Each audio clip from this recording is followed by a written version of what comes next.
Okay, good afternoon, everybody. I think we're on. If there are any issues with sound or any technical problems, please send a message. I have a computer next to me. I also can see I will be able to see your comments and your questions. Anything you want to share, please send a message, and it will appear on my screen. So we're studying this this afternoon, a text by Heschel that has been reprinted and has appeared in a number of his books. Has been appended to The Quest for God. It has appeared in a number of other places as well, and it's a very, very striking text. Heschel speaks here in unusually strong terms, and we're going to read sections of it. I don't think we're going to get to do everything, but it is a striking text. And I think it's important to share a little bit about the history of this text, which was given as a speech originally in 1938, I believe in March of 1938. Heschel was invited. Heschel was living then in Berlin, and he was teaching at the university. He was born in 1907. So in 1938, he was 31 years old, and he was already teaching. He had finished his doctorate, and he was invited to give a talk at a Quaker institution. And being 1938, of course, the dark clouds of Nazism were already ominous in all of Germany, and Heschel delivered this speech at that conference. Later on that year, 1938, all foreign nationals who were in Germany were deported, and Heschel was taken to the border, the Polish border, and he went on to Warsaw. A month later was Kristallnacht in November 1938. Heschel arrived in Poland in October 1938. In March of 1939, he was able to leave for London, where he spent a year, and before coming to the United States in 1940 or 41, going to Cincinnati to Hebrew Union College. So this was given in March of 1938, and he then worked on it and published it in 1943. Therefore, in the middle of the war, Heschel, when this was published, he was already here. He worked on the original speech of 1938 and added a few sections and published it in 1943. So let's get into the text. I hope everybody is able to follow. Everybody has a text. Please let me know if maybe a couple of you can send a message to know that we are on and that everything is fine, that you can hear me and you can see me. So far, no response. Yay, Quakers. Okay, good. So Sean apparently is able to hear me. Okay, so here we go with the text, the meaning of this word. Emblazoned over the gates of the world in which we live is the escutcheon of the demons. The mark of Cain in the face of man has come to overshadow the likeness of God. Is this reference to Cain and to the first murder in humanity of course, brother taking the life of a brother. is striking here. Definitely here, the image is fuzzy. Okay.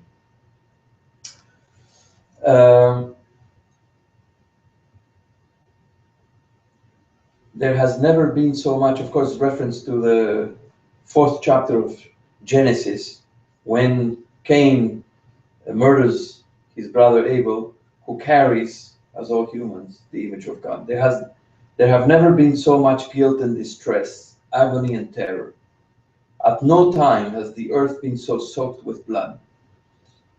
Fellow men turned out to be evil ghosts, monstrous and weird. Ashamed and dismayed, we ask, who is responsible?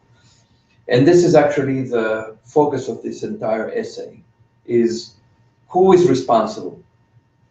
It's very easy to blame the Nazis, and the Nazis, of course, carry the main responsibility for the horrors of those days. But Heschel, being Heschel, who later on will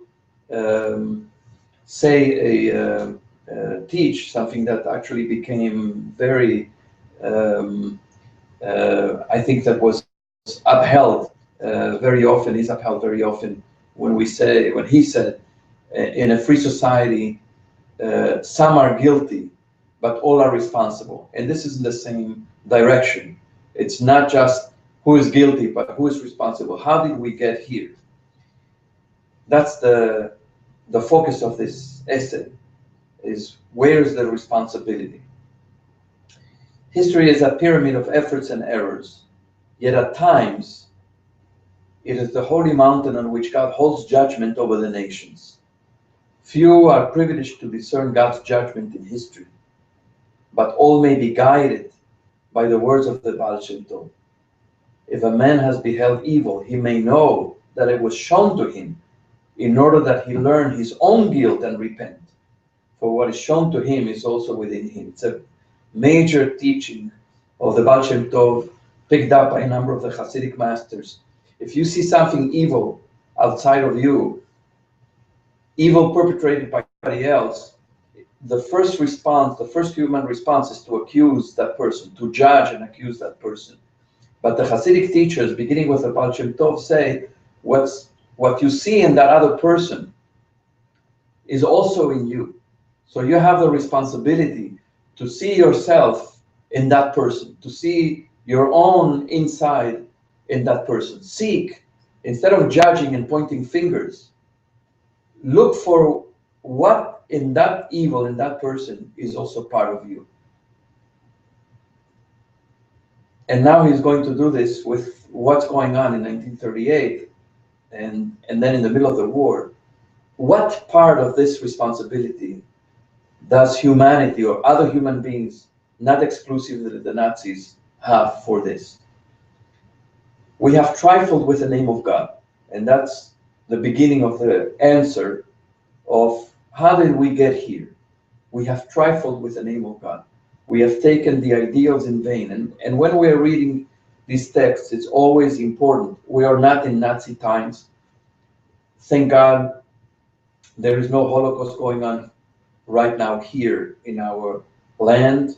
There are no genocides going on in our land.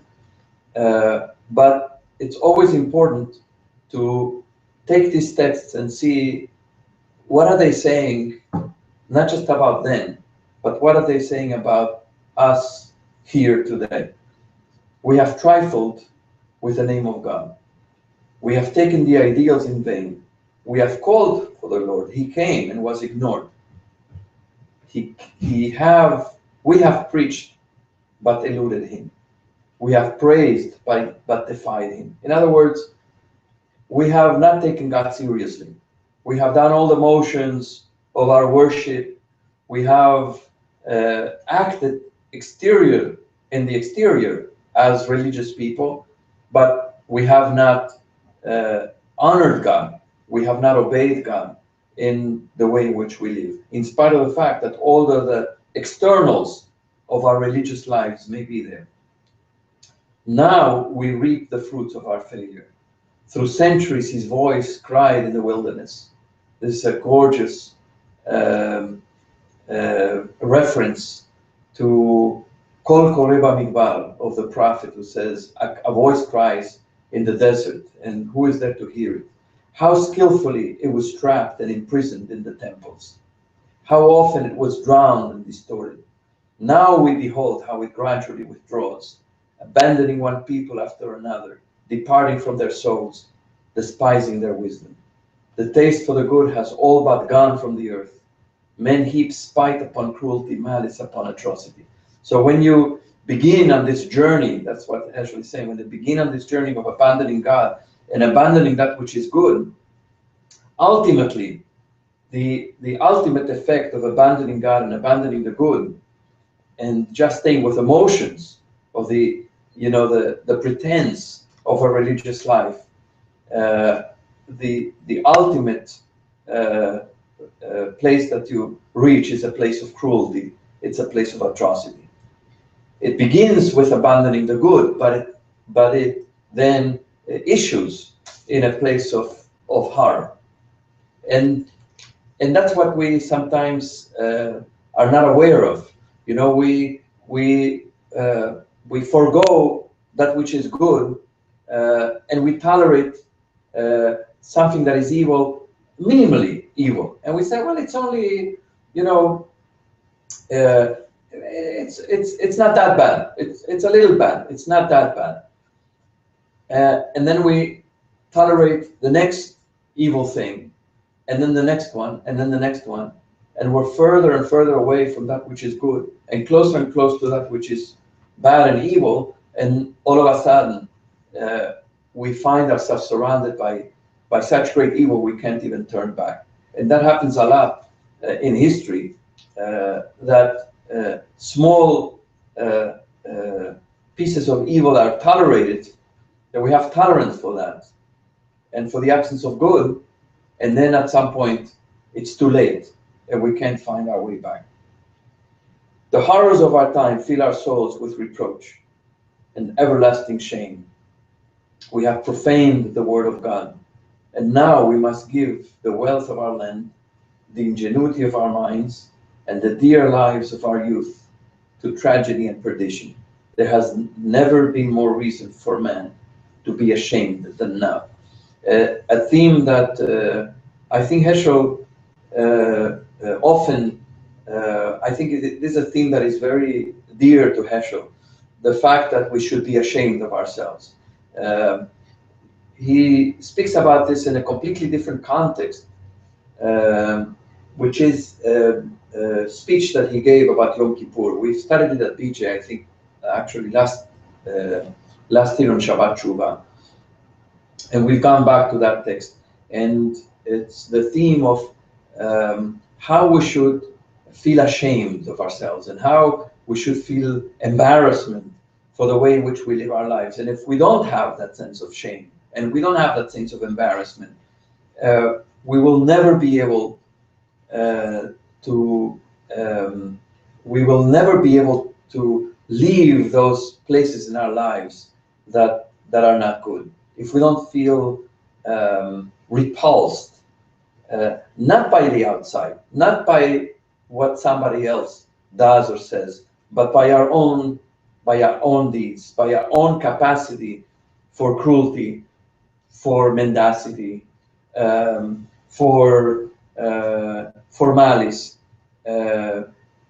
We all have that capacity, and we all often exercise it. And so if we don't feel ashamed about it, we will never get out of that predicament. So here's that theme again. There has never been more reason for men to be ashamed than now. Silence hovers mercilessly over many dreadful lands. The day of the Lord is a day without the Lord. And I think this is also another theme, where is God? Where is God? And it's not because God is absent, because God has decided to absent himself. I think this is Heschel's point here. It's not that God has decided. There were many people who were asking during the Holocaust or after the Holocaust, where was God? And Heschel's answer has always been, where was man? we have pushed God out, and all that was left was man and man's cruelty.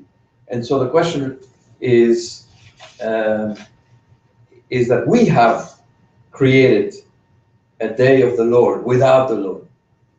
And the fact that God seems to be absent is because, in Heschel's theology, is because humans have pushed God away. Why do you not halt the trains loaded with Jews being led to the slaughter? So of course this was added later on in the version that was published in 1943. It is so hard to rear a child, to nourish and to educate. Why do you make it so easy to kill? Like Moses, we hide our face, for we are afraid to look upon Elohim, upon his power of judgment. We know that God is looking inside, or metaphorically, he's looking at us from above or from inside and saying, what are you doing? And we are so afraid to look upon God and actually give an answer, and we're afraid of God's power of judgment. Indeed, where were we when men learned to hate in the days of starvation? See, it's not where is God, it's where is man. When raving madmen were sowing wrath in the hearts of the unemployed, where were we in the 20s and the 30s when Hitler was rising and his associates and sowing hatred in the hearts of people? And without making unnecessary comparisons, we have some echoes of that hatred today. I mean, it's not necessary to make comparisons with Nazism and so on. I don't go for those type of easy equivalences, but there are echoes of sowing, of drawing hatred from the hearts of people who feel marginalized, of people who feel pushed aside, and so on. So, and to create fear, to present other human beings as being the cause of the misery of those who are marginalized or suffering. So we should always keep in mind what's going on here now. I continue. Let fascism not serve as an alibi for our conscience. We have failed to fight for right, for justice, for goodness. As a result, we must fight against wrong, against injustice, and against evil. This is a huge statement by Heschel. And I think, again, you see this coming back and again in many of his teachings and his essays. When we fail to do good, then we must fight against evil. When we fail to stand up for justice, we are going to end up fighting against injustice. There's no escape to that equation. If you fail over here, you're going to have later to stand up and fight against worse things. We have failed to offer sacrifices on the altar of peace. Now we must offer sacrifices on the altar of war. And we see this all over the world. We see this in Israel too. We have failed to offer sacrifices on the altar of peace. We're sacrificing still children on both sides on the altar of war. The failures to achieve peace, to make concessions and to compromise, to have that type of vision implies that we're constantly offering sacrifices on the altar of war. A tale is told. Well, let's keep this and let's go to the next paragraph that says, our world. Our world seems not unlike a pit of snakes. We did not sink into the pit in 1939 or even in 1933. We had descended into it generations ago. You see, this is a process that has been slowly building and building and building, and the snakes have sent their venom into the bloodstream of humanity, gradually paralyzing us, numbing nerve after nerve, dulling our minds, darkening our vision. That's how it happens. It happens little by little when we are not aware of the gradual increases. The increases are small, but constant and gradual, and we become numb. We all know this. We become numb. We're involved in our own things, in our own lives, and we don't pay attention to how evil is increasing, or injustice is increasing, or wrong is increasing around us. And then one day we wake up and we find ourselves, as he says here, when we're in a pit of snakes. And how do we get out? Good and evil, which were once as real as day and night, have become a blurred mist. Remember that we say every morning the blessing in Birkot HaShachar, Asher natan la servi bina lehavchin ben yom uben laila. We praise God for giving the rooster the ability to distinguish between day and night. And we're not just talking about the ability to distinguish between physical light and darkness, but between also metaphorically between good and evil. And sometimes I think we let ourselves off the hook by saying, it's difficult to differentiate good and evil. Everything is relative. What's good here may be considered evil somewhere else, and vice versa. And so, what do we know what's good? How do we know what's good, and how do we know what's evil? And the tradition says we have the ability to distinguish between good and evil. We have to wrestle sometimes, with the grays. It's not always easy to discern. It's not always easy to separate good from evil, but that's part of the spiritual challenge and the moral challenge that we all must embrace. And we have to fight, we have to learn, we have to study, we have to debate. We can't let ourselves off the hook of distinguishing between good and evil. The distinction between good and evil is not always easy, but who says that a moral life is an easy life? Who says that a spiritual life is an easy life? That's where the struggle must be, and that's what I think a religious life must be about. Religious life is not just about going to Shabbat services and singing beautiful songs. It's not only also about holding each other in moments of difficulty or mourning or illness. It's very important that we do that. But beyond all those things, a religious life is a life lived, is to struggle to live a life in the presence of God. And the presence of God means, I am being watched, I'm being judged, I'm being examined, and I have to make an effort to figure out what's true and what's not true, what's good and what's not good. And as I said before, it's not always easy to discern and to determine which is which, but we can't let ourselves off the hook. We have to wrestle with these issues. And that's what we have a community for. That's what we have sacred texts for. That's what we have teachers for, is to be constantly in that wrestling. I go on. In our everyday life, we worship force, despised compassion, and obeyed no law, but our unappeasable appetite. It sounds familiar? And we worship force. Look at what's going on in this country.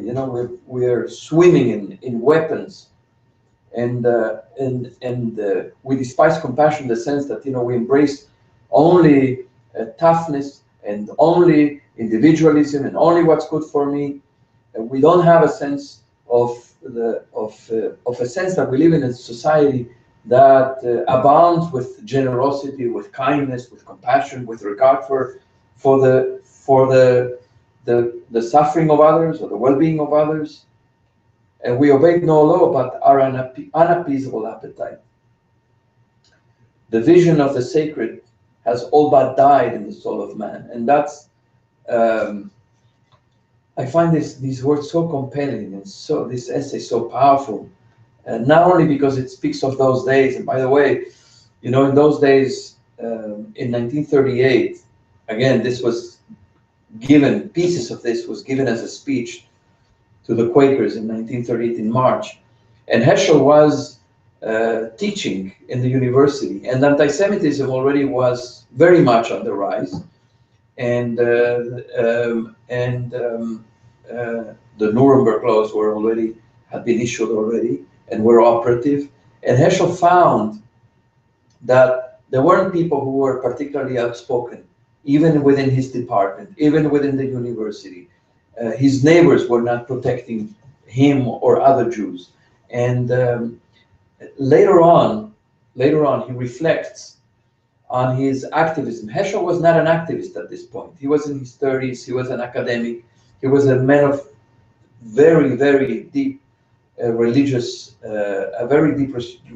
life, a very, very deep religious awareness, an awareness of the presence of God. But he was not yet an activist. He became an activist many years later, a couple of decades later. And on reflecting on how he became an activist, Heschel says, I was reviewing my work on the prophets. He had written his doctoral dissertation in the 20s on the work of the prophets, and in the 20s and early 30s. And he was reviewing his dissertation on the prophets in the 50s for publication. And he was again inspired, as he had when he wrote the dissertation, by the prophets and their activism and their cry for justice. And he remembered, he said, the fact that people had been silent in the 30s and in 1938, when things were escalating and anti-Semitism and hatred was escalating. And he remembered that people had been silent. And he said, and you know, he put the two together, his work on the prophets and his memories of the silence and the complicity of people of those days. And he said, I can't remain silent. And he went out and he started becoming an activist for civil war and against for civil rights and against the Vietnam War. And that's what happened. So the vision of the sacred has all but died in the soul of man. And I think he's very, very attuned, you know, to the fact that when the vision of the sacred leaves our souls, and then we are capable of all sorts of terrible things. And when greed, you see, envy, and the reckless will to power, the serpents that were cherished in the bosom of our civilization came to maturity, they broke out of their dens to fall upon the helpless nations. This is what happens when a vision of the sacred dies in the soul of man. That's why it is important for us to keep cultivating a vision of the sacred in our souls. That's why, again, the importance of religion, and how do we do it? We do it through Shabbat services and through observance and through study and through Gemilut Chasadim. But it's all for the cultivation of that vision of the sacred within us, without which we fall prey to all these terrible things. And that's why society, our society, needs this type of message, needs Heschel's message and Marshall's message and our message, and the message of others, other religious people who can inspire or reawaken a vision of the sacred in our land. Look at the political discourse that we are immersed in, how pathetic it is and how low we have sunk because there is an absence of the vision of the sacred. We have a huge role as a religious institution. I promised I'm not going to say the word huge again. It has very very bad echoes. So I have to find a number of synonyms. It has enormous importance that we keep cultivating a vision of the sacred. The outbreak of this war was no surprise. It came as a long expected sequel to a spiritual disaster. So continuing on that theme, I have learned from my teacher, Marshall, who learned from his teacher, that a lot of the evils that we experience in society stem from a spiritual place. Many of the evils that we experience have to do with a spiritual disorder or a spiritual disease in society and in the soul of people. And my view is that we don't always know that we have to go there to fix the problems, to fix our souls, to fix the soul of our society, to that these are not just economic problems. Economic problems are not just economic problems. Unemployment is not just unemployment. Homelessness is not just homelessness. These are only expressions, symptoms of a spiritual disaster. I remember many years ago, some people were complaining that homeless people in the city, back in the 80s, the homeless population had increased to a point where it was already being felt as a significant issue. Of course, it had been building over years, but in the 80s, it was noticed as a significant problem, and that's when shelters began to open in significant numbers. When the mayor Koch then asked the synagogues and churches to do what the government was not ready to do, which was to house homeless people. 30 years later, we're still housing homeless people in our social hall and at the church. So I remember that people complained that homeless people were urinating in the streets, and it was unbecoming. And I remember Marshall saying it's unbecoming that human beings who are homeless are urinating in the street. Isn't it unbecoming of us that we allow homeless people that we allow people to be homeless and to have to use the streets as bathrooms? What? It's not what it says about the homeless people, it's what it says about us. What does it say about the spiritual disaster that we have accepted to live with? I continue now. I'm on the last paragraph of page 210, 2 lines down from the last paragraph. Instilled with the gospel that truth is mere advantage and reverence weakness, people succumb to the bigger advantage of a lie. The Jew is our misfortune. See, when you tamper with truth, when you use truth just for when you have a utilitarian approach to truth, I'm going to use truth to my benefit and twist it to my benefit, to my goals, to my advantage. When reverence is weakness, then everything is possible. Then you can say whatever lie, you can manipulate anything, and the Jew becomes the misfortune, or the Muslim or the immigrant becomes the reason for our misfortunes. You can lie when we live already in an atmosphere where truth can be used by some people for personal goals or for their advancement, of their personal causes.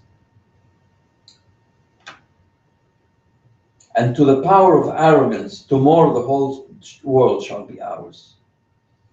I'm going to switch, move to the next page, on page 211. And I want to look at the second paragraph on the page.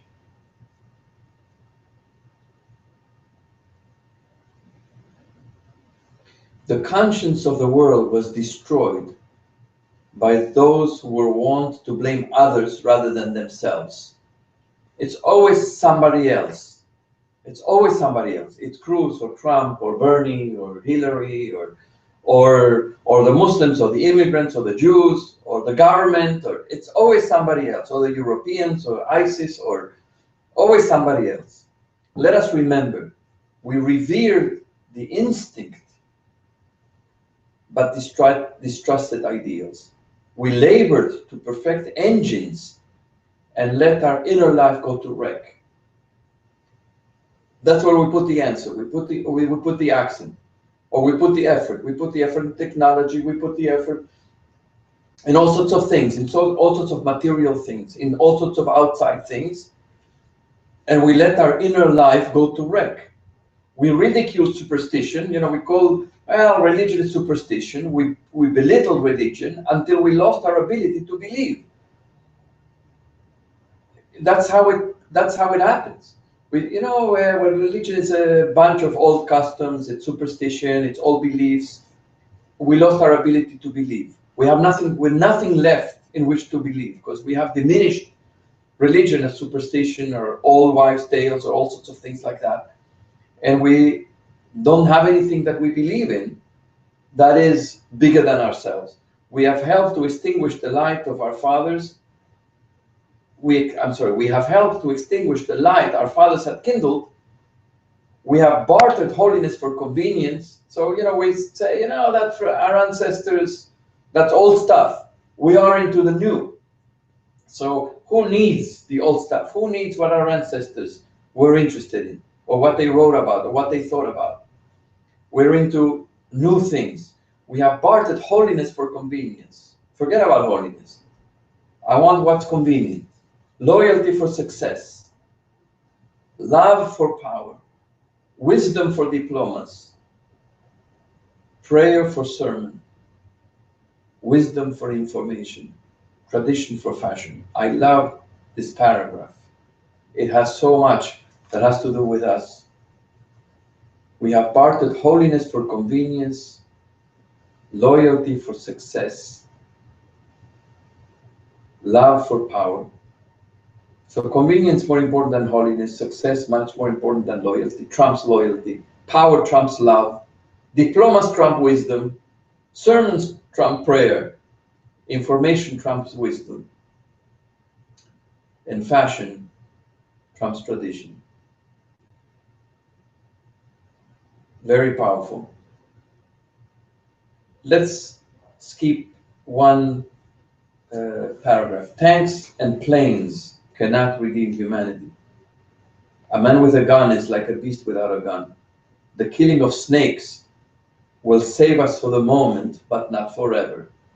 In other words, it's not going to be the problems that we have are not just going to be dealt with arms. We know this already. I mean, we know we can't defeat all the hatred and the violence, not in Syria, not ISIS, not in Iraq, not in Afghanistan, not the terrorism in Europe or in Africa. God forbid here. We can't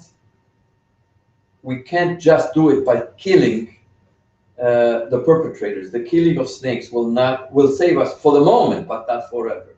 The war will outlast the victory of arms if we fail to conquer the infamy of the soul, the indifference to crime when committed against others.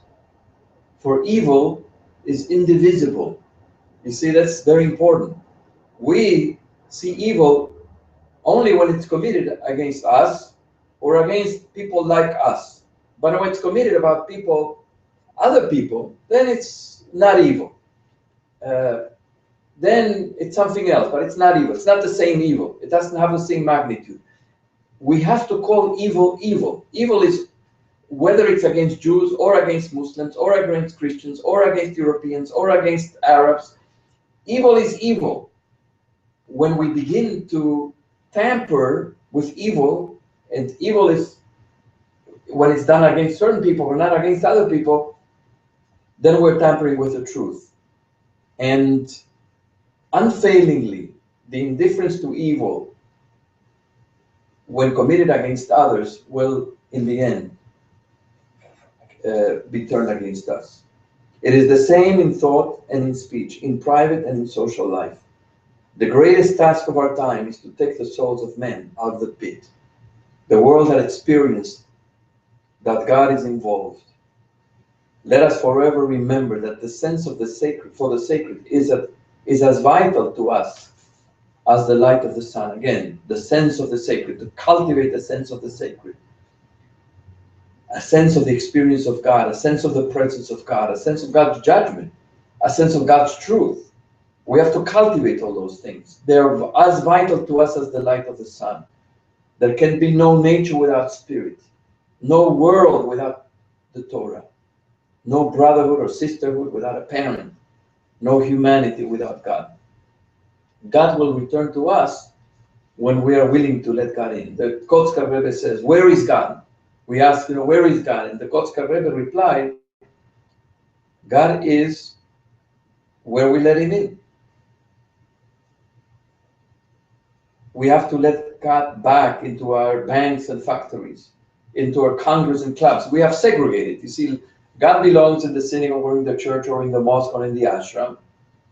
Sometimes God is in nature, and God is not in the bank. God is not in the factory. There we live by another code. God is certainly not in Congress, certainly not in the clubs, into our homes. And I'm missing a letter here, so I don't know what he said here, but my text is not properly copied.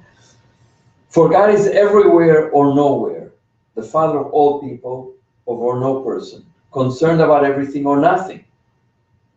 Only in God's presence shall we learn that the glory of humanity is not in our will to power, but in our power for compassion.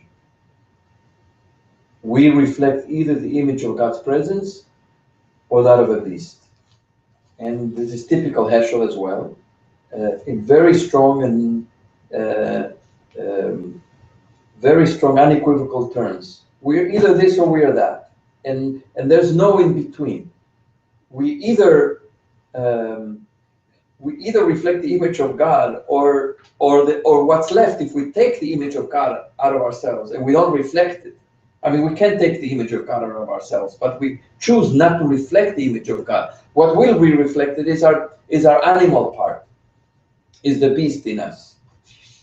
And if we don't cultivate and deliberately reflect the image of God and make it shine and behave as made in the image of God, which is why we were created and how we were created, then what will be reflected from us is our animal side. Will the voices of those who in this very hour are pushing tumbrils with shriveled, bare-boned corpses of Jews to a huge grave outside the ghetto walls reach the ears of statesmen? Powerful, powerful image.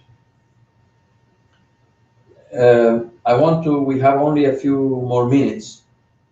I want to read very quickly where it says, either we're ministers of the sacred.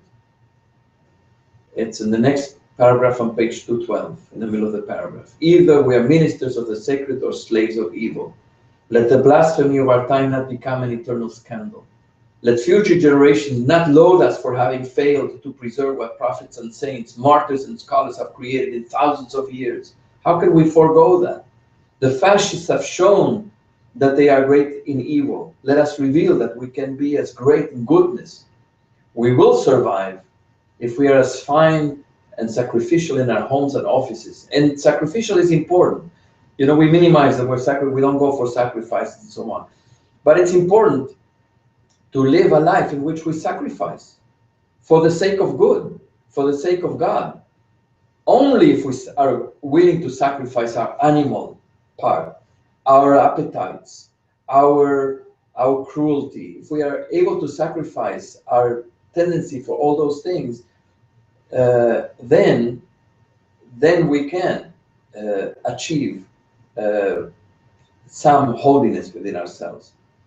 There is a divine dream which the prophets and rabbis have cherished and which fills our prayers and permeates the acts of Jewish piety. It is the dream of a world rid of evil by the efforts of man. by his will to serve what goes beyond his own interests.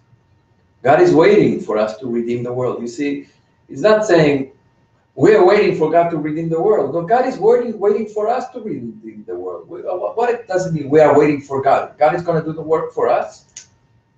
We're going to just do evil and God is going to come and rescue us. God is waiting for us to redeem the world. We should not spend our life hunting for trivial satisfactions while God is waiting constantly and keenly for our effort and devotion. The Almighty has not created the universe that we may have opportunities to satisfy our greed, envy, and ambition. Israel has not survived that we may waste our years in vulgar vanities. Waste our years in vulgar vanities. That's what, in many ways, life has become about. But we have not survived as a people, as a nation, with the Torah in order to waste our years in vulgar vanities. The martyrdom of millions in this very hour demands that we consecrate ourselves to the fulfillment of God's dream of salvation. Israel did not accept the Torah of their own free will. When God approached Sinai, God lifted up the mountain and held it over their heads, saying, either you accept the Torah or be crushed beneath the mountain. The mountain of history is over our heads again. Shall we renew the covenant of God? And that was, of course, a very, very fateful hour in which Heschel spoke.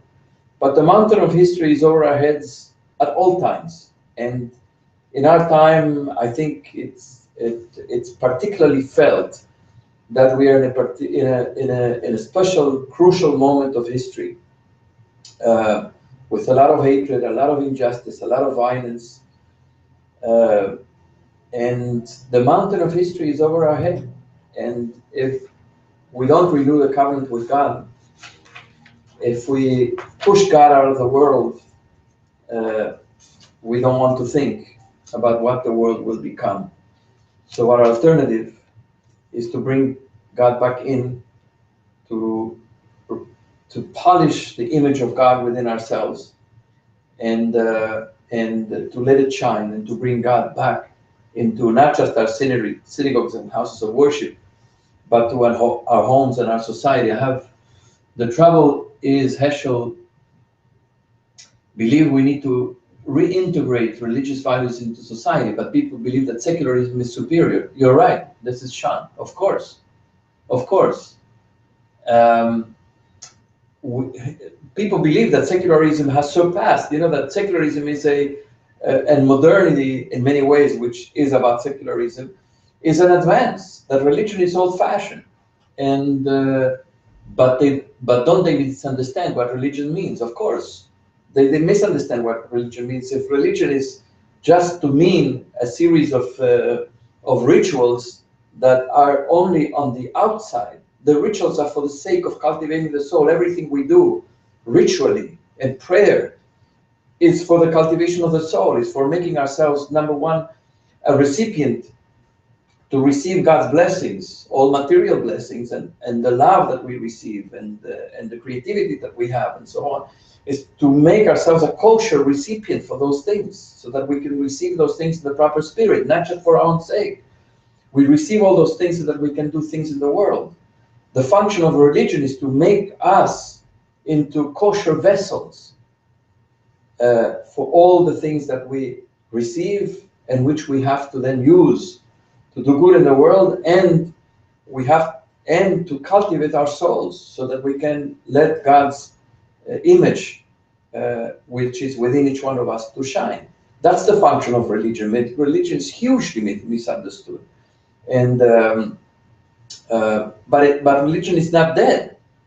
We have to, religion is not dead. I mean, there's a great in many parts of the world, including in our country, there's a great turning into religion. For people who are searching for meaning and for purpose, for a message. But the question is whether we are presenting religion, or we're doing and to the next generations, whether we are allowing them to see religion in its proper light. So it's now 12:50. I've used an extra 5 minutes. I wish you a great rest of the day, great afternoon, and hope to see you on Shabbat. All the best, and thank you very much.